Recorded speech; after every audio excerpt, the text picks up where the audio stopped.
أعوذ بالله من الشيطان الرجيم. بسم الله الرحمن الرحيم. الحمد لله الذي أنزل على عبده الكتاب ولم يجعل له عوجا قيما لينذر بأسا شديدا من لدنه ويبشر المؤمنين الذين يعملون الصالحات أن لهم أجرا حسنا ماكثين فيه أبدا وينذر الذين قالوا اتخذ الله ولدا ما لهم به من علم ولا لآبائهم كبرت كلمة تخرج من أفواههم إن يقولون إلا كذبا فلعلك باخع نفسك على آثارهم إن لم يؤمنوا بهذا الحديث أسفا إنا جعلنا ما على الأرض زينة لها لنبلوهم أيهم أحسن عملا وإنا لجاعلون ما عليها صعيدا جرزا أم حسبت أن أصحاب الكهف والرقيم كانوا من آياتنا عجبا إذ أوى الفتية إلى الكهف فقالوا ربنا آتنا من لدنك رحمة وهيئ لنا من أمرنا رشدا فضربنا على آذانهم في الكهف سنين عددا ثم بعثناهم لنعلم أي الحزبين أحصى لما لبثوا أمدا نحن نقص عليك نبأهم بالحق إنهم فتية آمنوا بربهم وزدناهم هدى وربطنا على قلوبهم إذ قاموا فقالوا ربنا رب السماوات والأرض لن ندعو من دونه إلها لقد قلنا إذا شططا هؤلاء قومنا اتخذوا من دونه آلهة لولا يأتون عليهم بسلطان بين فمن أظلم ممن افترى على الله كذبا وإذ اعتزلتموهم وما يعبدون إلا الله فأووا إلى الكهف ينشر لكم ربكم من رحمته ويهيئ لكم من أمركم مرفقا وترى الشمس إذا طلعت تزاور عن كهفهم ذات اليمين وإذا غربت تقرضهم ذات الشمال وهم في فجوة منه ذلك من آيات الله من يهد الله فهو المهتد ومن يضلل فلن تجد له وليا مرشدا وتحسبهم أيقاظا وهم رقود ونقلبهم ذات اليمين وذات الشمال وكلبهم باسط ذراعيه بالوصيد لو اطلعت عليهم لوليت منهم فرارا ولملئت منهم رعبا وكذلك بعثناهم ليتساءلوا بينهم قال قائل منهم كم لبثتم قالوا لبثنا يوما أو بعض يوم قالوا ربكم أعلم بما لبثتم فابعثوا أحدكم بورقكم هذه إلى المدينة فلينظر أيها أزكى طعاما فليأتكم برزق منه وليتلطف ولا يشعرن بكم أحدا إنهم إن يظهروا عليكم يرجموكم أو يعيدوكم في ملتهم ولن تفلحوا إذا أبدا وكذلك أعثرنا عليهم ليعلموا أن وعد الله حق وأن الساعة لا ريب فيها إذ يتنازعون بينهم أمرهم فقالوا ابنوا عليهم بنيانا ربهم أعلم بهم قال الذين غلبوا على أمرهم لنتخذن عليهم مسجدا سيقولون ثلاثة رابعهم كلبهم ويقولون خمسة سادسهم كلبهم رجما بالغيب ويقولون سبعة وثامنهم كلبهم قل ربي أعلم بعدتهم ما يعلمهم إلا قليل فلا تمار فيهم إلا مراء ظاهرا ولا تستفت فيهم منهم أحدا ولا تقولن لشيء إني فاعل ذلك غدا إلا أن يشاء الله واذكر ربك إذا نسيت وقل عسى أن يهديني ربي لأقرب من هذا رشدا ولبثوا في كهفهم 300 سنين وازدادوا 9 قل الله أعلم بما لبثوا له غيب السماوات والأرض أبصر به وأسمع ما لهم من دونه من ولي ولا يشرك في حكمه أحدا واتل ما أوحي إليك من كتاب ربك لا مبدل لكلماته ولن تجد من دونه ملتحدا واصبر نفسك مع الذين يدعون ربهم بالغداة والعشي يريدون وجهه ولا تعد عيناك عنهم تريد زينة الحياة الدنيا ولا تطع من أغفلنا قلبه عن ذكرنا واتبع هواه وكان أمره فرطا وقل الحق من ربكم فمن شاء فليؤمن ومن شاء فليكفر إنا أعتدنا للظالمين نارا أحاط بهم سرادقها وإن يستغيثوا يغاثوا بماء كالمهل يشوي الوجوه بئس الشراب وساءت مرتفقا إن الذين آمنوا وعملوا الصالحات إنا لا نضيع أجر من أحسن عملا أولئك لهم جنات عدن تجري من تحتهم الأنهار يحلون فيها من أساور من ذهب ويلبسون ثيابا خضرا من سندس واستبرق متكئين فيها على الأرائك نعم الثواب وحسنت مرتفقا واضرب لهم مثل الرجلين جعلنا لأحدهما جنتين من أعناب وحففناهما بنخل وجعلنا بينهما زرعا كلتا الجنتين آتت أكلها ولم تظلم منه شيئا وفجرنا خلالهما نهرا وكان له له ثمر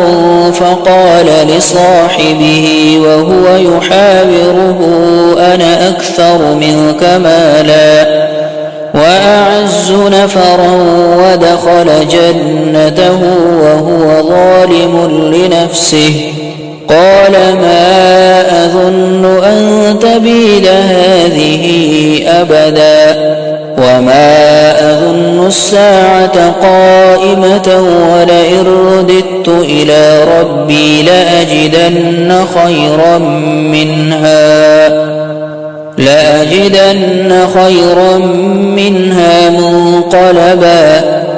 قال له صاحبه وهو يحاوره أكفرت بالذي خلقك من تراب ثم من نطفة ثم سواك رجلا لكن هو الله ربي ولا أشرك بربي أحدا ولولا إذ دخلت جنتك قلت ما شاء الله لا قوة إلا بالله إن ترني أنا أقل منك مالا وولدا فعسى ربي أن يؤتيني خيرا من جنتك ويرسل عليها حسبانا من السماء فتصبح صعيدا زلقا أو يصبح ماؤها غورا فلن تستطيع له طلبا وأحيط بثمره فأصبح يقلب كفيه على ما أنفق فيها وهي خاوية على عروشها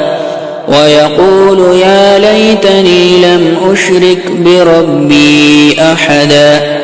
ولم تكن له فئة ينصرونه من دون الله وما كان منتصرا هنالك الولاية لله الحق هو خير ثوابا وخير عقبا واضرب لهم مثل الحياة الدنيا كماء إن أنزلناه من السماء فاختلط به نبات الأرض فأصبح هشيما تذروه الرياح وكان الله على كل شيء مقتدرا المال والبنون زينة الحياة الدنيا والباقيات الصالحات خير عند ربك ثوابا وخير أملا ويوم نسير الجبال وترى الأرض بارزة وحشرناهم فلم نغادر منهم أحدا وعرضوا على ربك صفا لقد جئتمونا كما خلقناكم أول مرة بل زعمتم أن لن نجعل لكم موعدا ووضع الكتاب فترى المجرمين مشفقين مما فيه ويقول يا ويلتنا ما لهذا الكتاب لا يغادر صغيرة ولا كبيرة إلا أحصاها ووجدوا ما عملوا حاضرا ولا يظلم ربك أحدا وإذ قلنا للملائكة اسجدوا لآدم فسجدوا إلا إبليس كان من الجن ففسق عن أمر ربه أفتتخذونه وذريته أولياء من دوني وهم لكم عدو بئس للظالمين بدلا ما أشهدتهم خلق السماوات والأرض ولا خلق أنفسهم وما كنت متخذ المضلين عددا ويوم يقول نادوا شركائي الذين زعمتم فدعوهم فلم يستجيبوا لهم وجعلنا بينهم موبقا ورأى المجرمون النار فظنوا أنهم مواقعوها ولم يجدوا عنها مصرفا ولقد صرفنا في هذا القرآن للناس من كل مثل وكان الإنسان أكثر شيء جدلا وما منع الناس أن يؤمنوا إذ جاءهم الهدى ويستغفروا ربهم إلا أن تأتيهم سنة الأولين أو يأتيهم العذاب قبلا وما نرسل المرسلين إلا مبشرين ومنذرين ويجادل الذين كفروا بالباطل ليدحضوا به الحق واتخذوا آياتي وما أنذروا هزوا ومن أظلم ممن ذكر بآيات ربه فأعرض عنها ونسي ما قدمت يداه إنا جعلنا على قلوبهم أكنة أن يفقهوه وفي آذانهم وقرا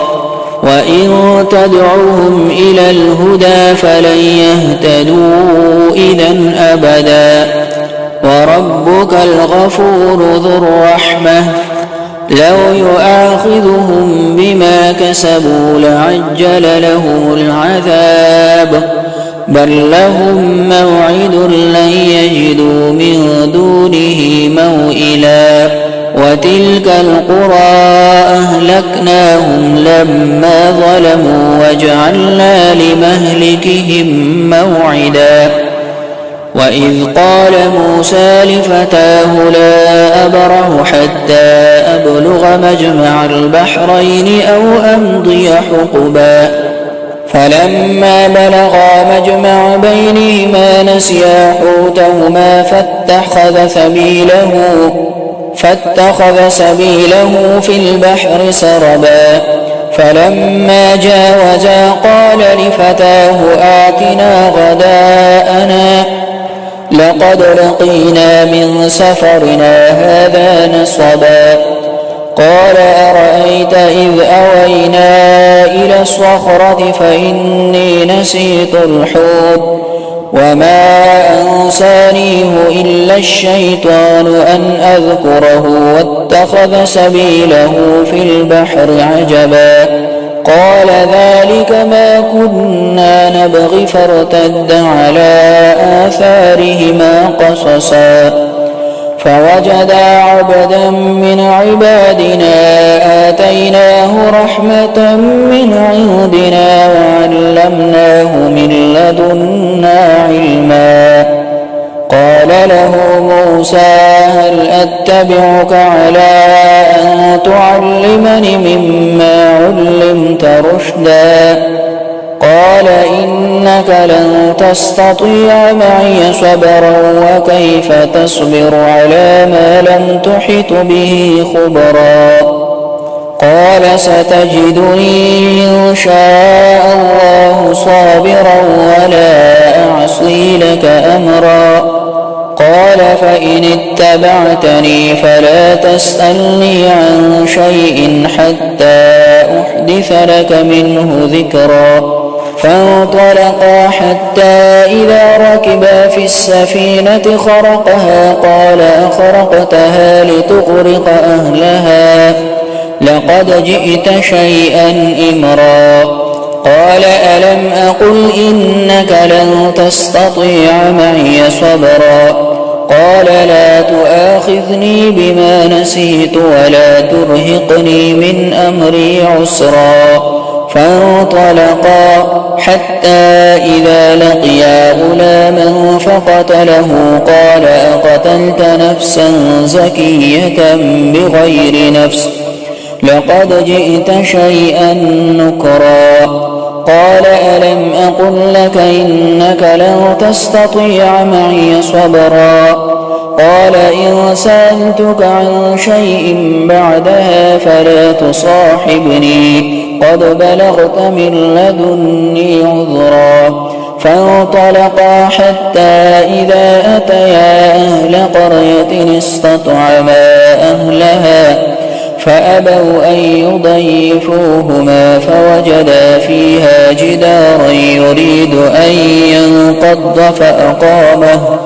قال لو شئت لاتخذت عليه أجرا قال هذا فراق بيني وبينك سأنبئك بتأويل ما لم تستطع عليه صبرا أما السفينة فكانت لمساكين يعملون في البحر فأردت أن أعيبها وكان وراءهم ملك يأخذ كل سفينة غصبا وأما الغلام فكان أبواه مؤمنين فخشينا أن يرهقهما طغيانا وكفرا فأردنا أن يبدلهما ربهما خيرا منه زكاة وأقرب رحما وأما الجدار فكان لغلامين يتيمين في المدينة وكان تحته كنز لهما وكان أبوهما صالحا فأراد ربك أن يبلغا أشدهما ويستخرجا كنزهما رحمة من ربك وما فعلته عن أمري ذلك تأويل ما لم تسطع عليه صبرا ويسألونك عن ذي القرنين قل سأتلو عليكم منه ذكرا إنا مكنا له في الأرض وآتيناه من كل شيء سببا فأتبع سببا حتى إذا بلغ مغرب الشمس وجدها تغرب في عين حمئة ووجد عندها قوما قلنا يا ذا القرنين إما أن تعذب وإما أن تتخذ فيهم حسنا قال أما من ظلم فسوف نعذبه ثم يرد إلى ربه فيعذبه عذابا نكرا وأما من آمن وعمل صالحا فله جزاء الحسنى وسنقول له من أمرنا يسرا ثم أتبع سببا حتى إذا بلغ مطلع الشمس وجدها تطلع على قوم لم نجعل لهم من دونها سترا كذلك وقد أحطنا بما لديه خبرا ثم أتبع سببا حتى إذا بلغ بين السدين وجد من دونهما قوما لا يكادون يفقهون قولا قالوا يا ذا القرنين إن يأجوج ومأجوج مفسدون في الأرض فهل نجعل لك خرجا على أن تجعل بيننا وبينهم سدا قال ما مكني فيه ربي خير فأعينوني بقوة أجعل بينكم وبينهم ردما آتوني زبر الحديد حتى إذا ساوى بين الصدفين قال انفخوا حتى إذا جعله نارا قال آتوني أفرغ عليه قطرا فما استطاعوا أن يظهروه وما استطاعوا له نقبا قال هذا رحمة من ربي فإذا جاء وعد ربي جعله دكاء وكان وعد ربي حقا وتركنا بعضهم يومئذ يموج في بعض ونفخ في الصور فجمعناهم جمعا وعرضنا جهنم يومئذ للكافرين عرضا الذين كانت أعينهم في غطاء عن ذكري وكانوا لا يستطيعون سمعا أفحسب الذين كفروا أن يتخذوا عبادي من دوني أولياء إنا أعتدنا جهنم للكافرين نزلا قل هل ننبئكم بالأخسرين أعمالا الذين ضل سعيهم في الحياة الدنيا وهم يحسبون أنهم يحسنون صنعا أولئك الذين كفروا بآيات ربهم ولقائه فحبطت أعمالهم فلا نقيم لهم يوم القيامة وزنا ذلك جزاؤهم جهنم بما كفروا واتخذوا آياتي ورسلي هزوا إن الذين آمنوا وعملوا الصالحات كانت لهم جنات الفردوس نزلا خالدين فيها لا يبغون عنها حولا قل لو كان البحر مدادا لكلمات ربي لنفد البحر قبل أن تنفد كلمات ربي ولو جئنا بمثله مددا قل إنما أنا بشر مثلكم يوحى إلي أنما إلهكم إله واحد